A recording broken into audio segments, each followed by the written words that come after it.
Hey everybody, Tyler with Meeple Mountain here, bringing you another board game review. This time from our friends at Fat Board Games. They have a new title that's coming to GameFound soon called Statera.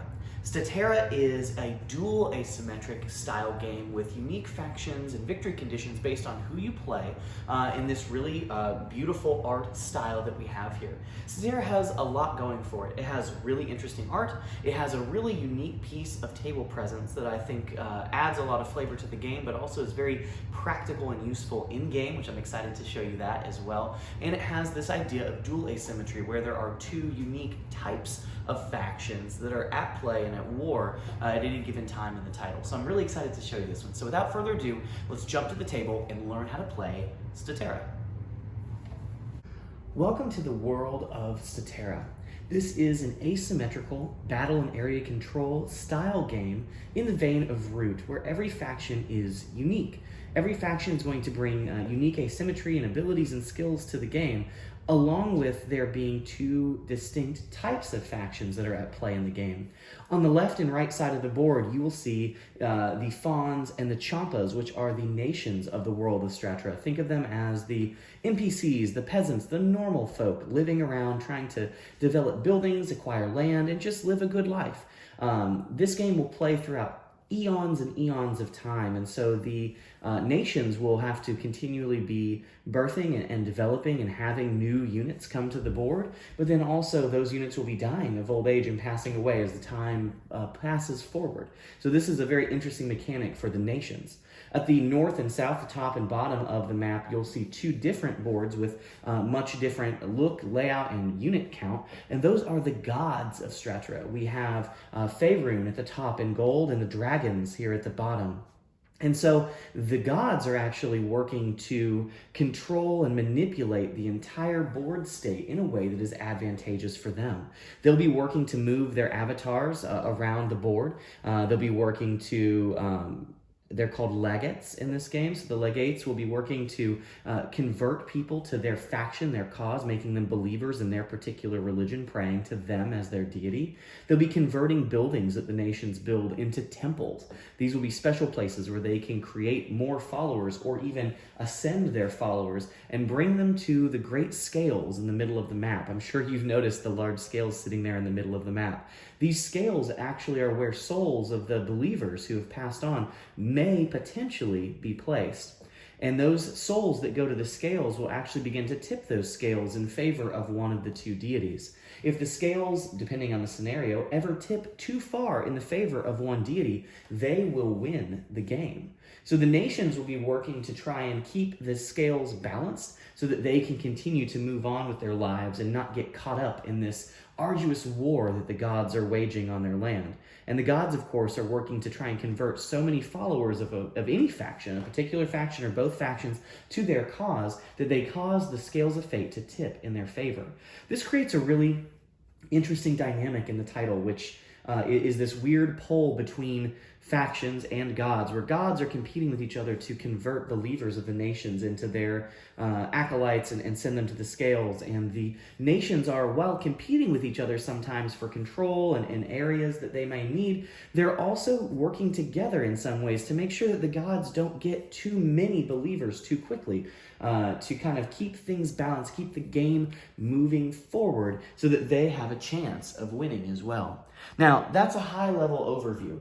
There's some interesting things to point out here. You'll notice that there are these particular sections of board. Each of those sections of board are double-sided and can be flipped over to create alternate maps and alternate combos of maps. Sometimes scenarios in the game will lay out specific examples or recommendations of that map layout, but also as a player, you have a lot of options for how you can format and put the map together, which creates unique strategies and ways that you can interact and play with the game. Now, as I mentioned, these are asymmetric factions, so we're going to kind of slow things down for a second and take a look at the nations and then the gods and talk about what they can do, kind of what they bring to the table, and then we'll kind of go back to a high-level overview of how those factions interact with each other. All right, here we have all of the components for the Champas faction of the game. Now, these are a nations faction, which again, as a reminder, is kind of the NPCs, the people of the land living on the planet, the area of Statera, not really trying to be so involved with the gods, just trying to live their lives, trying to build their buildings and grow their population and control land.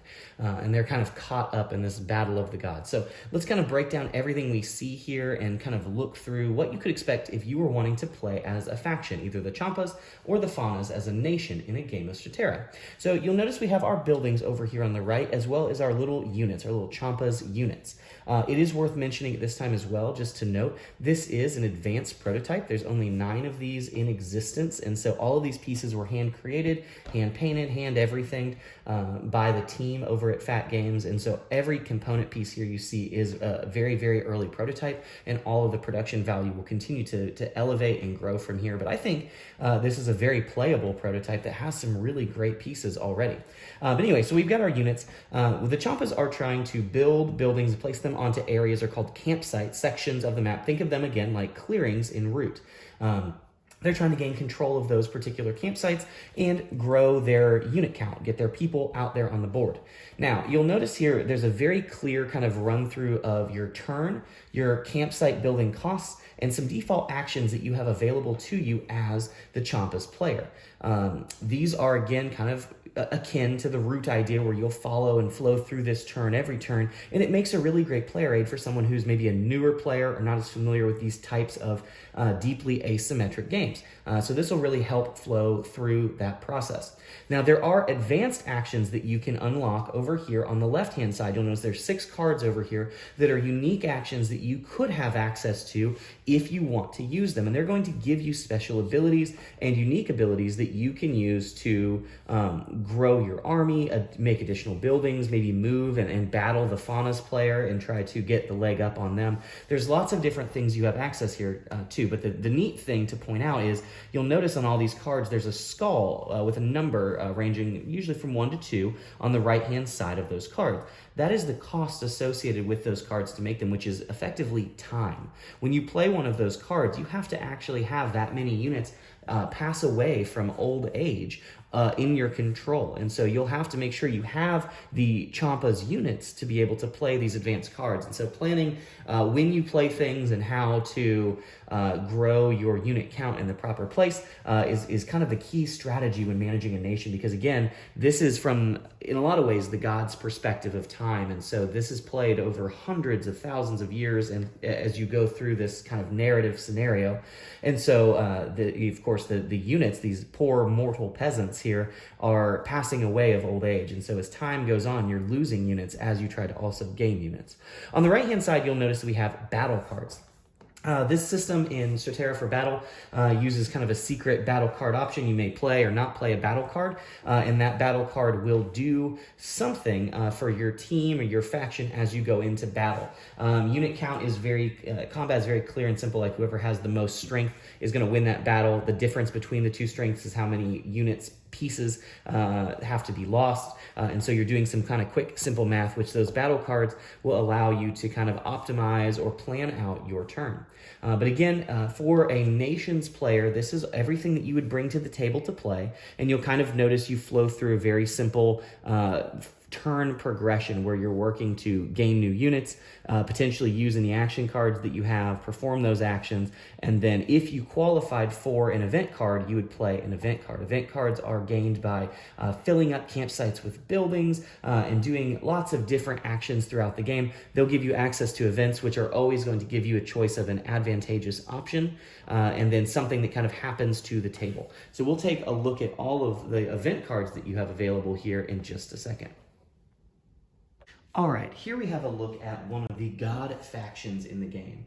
Now, I will say the gods are by far more asymmetric and unique than the nations will be. So like the fawns, for instance, are really identical to the champas with some exceptions on their advanced action cards. That's pretty much the only difference between those two players. If you sat down to play nations, that's what you can anticipate to see as you play through a game of Statera.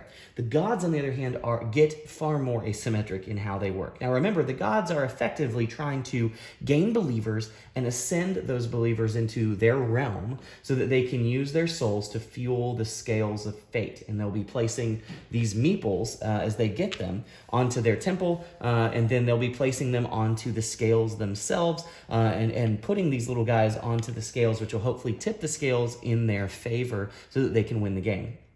The way they go about that is somewhat generalized for both God players in the base game of Statera, but certainly it is unique and asymmetric in how they do it. So the dragons have 3 dragon avatars, or legats, as they're called in the game of Statera. So the legats will move around the board and be able to do various actions based on how you kind of spec them and build them out. But their ultimate goal is to build temples and gain believers and then ascend those believers up to the scales. And so for the dragons here, you'll notice it kind of lays out their turn. They're going to train their legats. They're going to do actions for their legats. Then the dragons will have some lair actions. That's their unique thing. They have a dragon lair action where they get to choose something special here. And then they could ascend people to the scales if they want to. And so you'll notice here there's these asymmetric kind of unique abilities that you can activate for your particular dragon. So you'll place them on here and plan what ability you would like that particular dragon to have that turn. So they'll go do that thing and have some kind of unique ability, buff, or skill as they go out to the board. From there, they'll take their actions moving around the board as kind of a typical unit would, trying to gain believers and convert temples. Now, I keep talking about converting temples, and let's explain what that means. So you'll see here we have this little green building, and we have these fun little kind of clamps that will set on top of them. When you ever convert a building to a temple, you will place one of those clamps on top of the building, making it a temple to your particular faction. This means that from there, you could recruit believers directly into that campsite that worship and believe in your religion already. And it allows you to kind of keep your people safe and do some other unique actions with your legate depending on your deity. But that's how you make temples. A very obviously important part of growing your religion and faith is having a temple for them to worship at.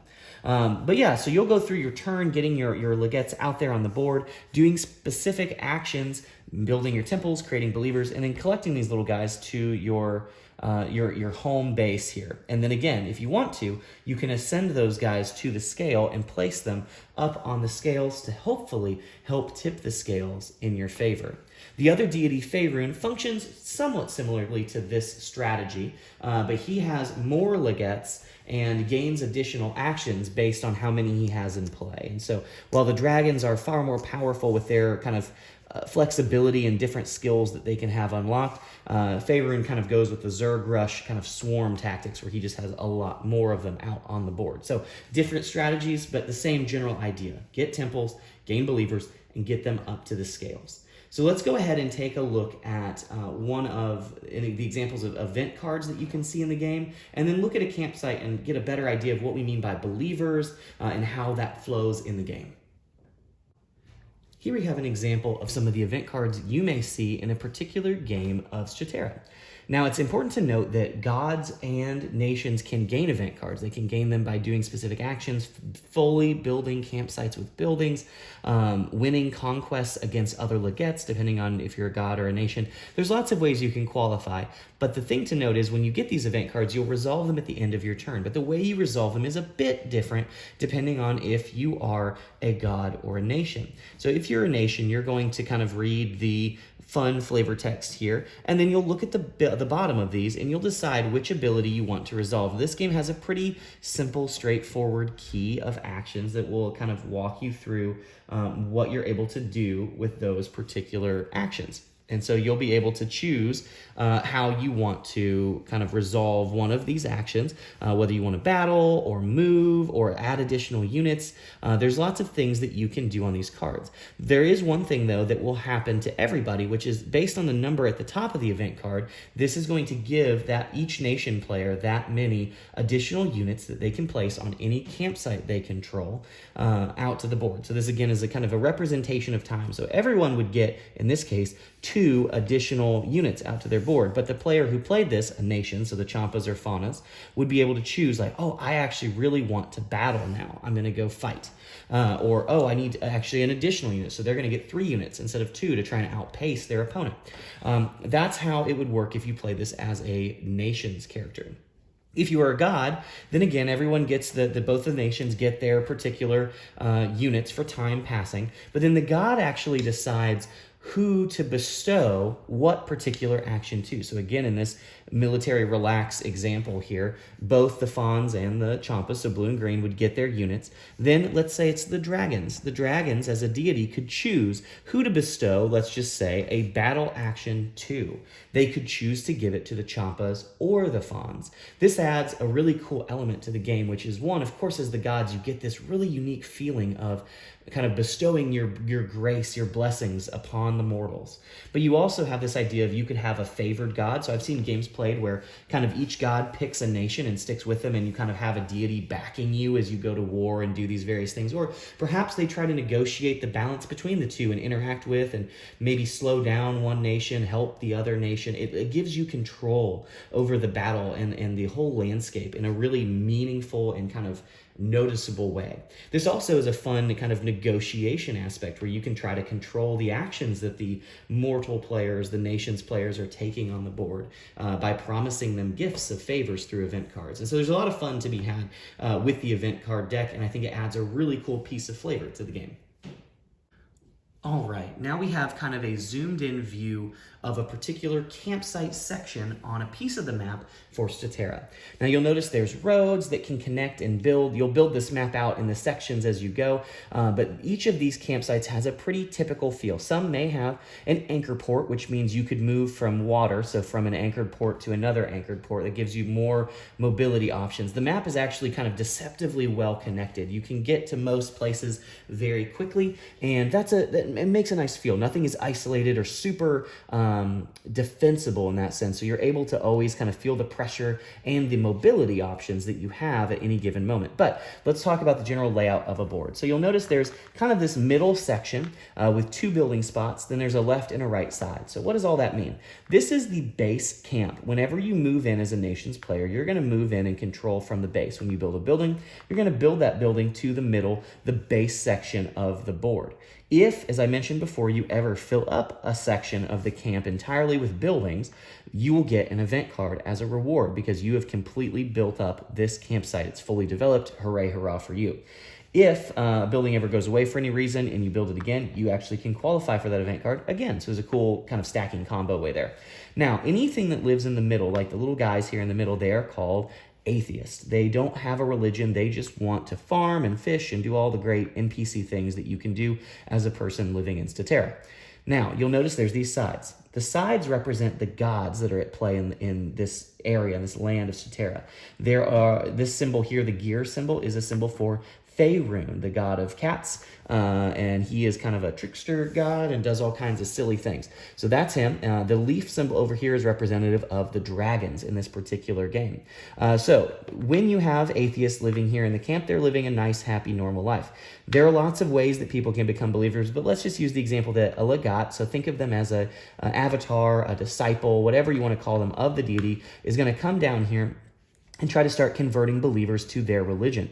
They're always going to live in this side that shows that they're part of this particular religion, and they could potentially, as I showed earlier, convert something to a temple.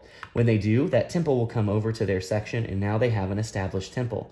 They're able to actually create believers directly here by generating them from the board, so they're giving the Champas a player. It's something they can use, but it is actually going to stay in this section of the board, showing that it is a believer. They can also convert things. things from atheists to believers. And as they do that, things will move to this section of the board showing kind of who believes in that particular religion. There is a way and times in which you may see an avatar of the other religion here as well, and these legats are actually able to challenge each other to try and boot them out and kick them out of this campsite by using, it's kind of dark, the souls of these people as kind of a betting thing, where the souls that you've ascended already back to your player board as a god, you can bet to say, like, you won't spend more than 3 souls to keep your acolyte here or whatever. And you have this kind of risk-reward betting gambling system going where you can try to challenge and run off opposing legates so that you have a chance to bring people back to your faction of religion. But again, most of those actions are done and powered by legats, these acolytes that have to kind of be and move around these campsites. So again, you have this really interesting mechanic of just these poor nations people wanting to just like develop and build and have a nice time, and then these meddling gods jumping in trying to build these temples and convert their people to their religions. So there's a lot of really interesting interplay between factions with the same faction, and then between nations factions as well. And so it adds some really cool depth to how you move and interact on the board. And that, in a nutshell, is everything you need to know about Statera, what to expect when it comes to GameFound, and a little bit about how the game plays. I hope you enjoyed getting a look at this kind of dual asymmetry, and hopefully I did a good enough job explaining how the nations work as to how the gods work, and how they're interacting and trying to manipulate and maneuver around this board to get the edge up on their opponents. There's a lot to cover in this title, from how the campsites work and the event cards, battle cards, actions, but I hope this was a good enough overview that you feel equipped and understand kind of what you're getting into when you get into this title. Now let's kind of jump to the part of the show where Tyler shares his thoughts. I really loved getting my hands on this game. Appreciate Fat Games for getting us one of the few prototypes that they have out there. So really appreciate that trust and that partnership with them. This game is really fun. When I saw it, when I first looked at it, I thought, oh, this is very Root-esque, which Root is one of my favorite games, so good job, Cole. It is challenging to teach Root solely because all the factions are so asymmetric and so unique. It can be challenging to understand what everyone even can do and what they're into. Statera has a touch of that, a dash of that, but what I do like in Statera is that the nations are very identical, very similar. And so if you have a new player, it's very easy to jump them into the nations and say, hey, play the fawns, you want to get buildings out, you want to grow, and that's pretty much what you're doing.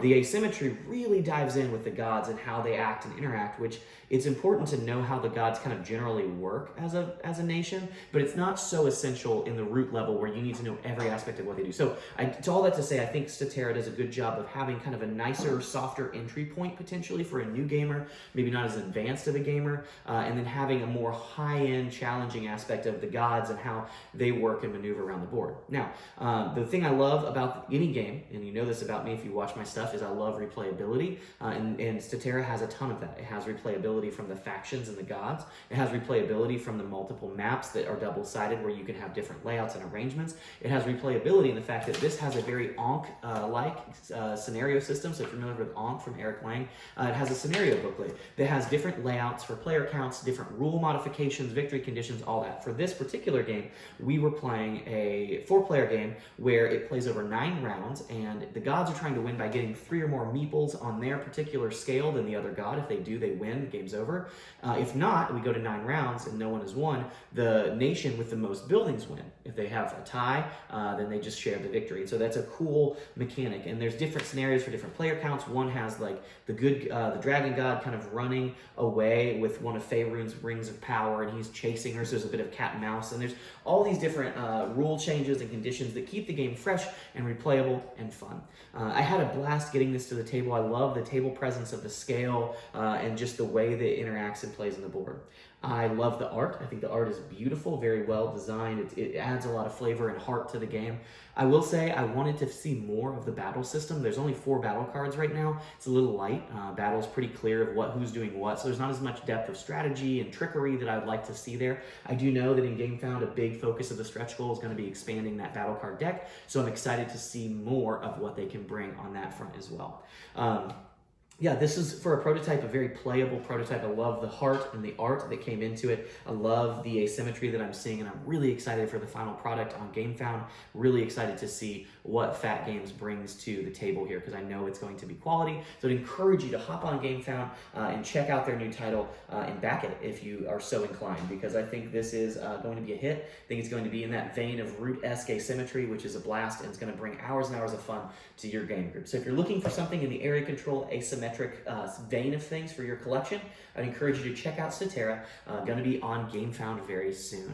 I want to thank you guys for coming to Meeple Mountain for all your board game needs. I hope you'll continue to do so. Make sure you like and subscribe. There's always new content. We love sharing it with you guys because we, like you, love board games. So I hope you'll continue to come back to us and check us out for all of your content-related needs.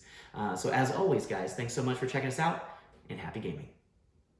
Thanks for checking out this video. I hope you enjoyed it. Check out these links to find some other games you might want to bring to the table. This is Tyler Williams, signing off.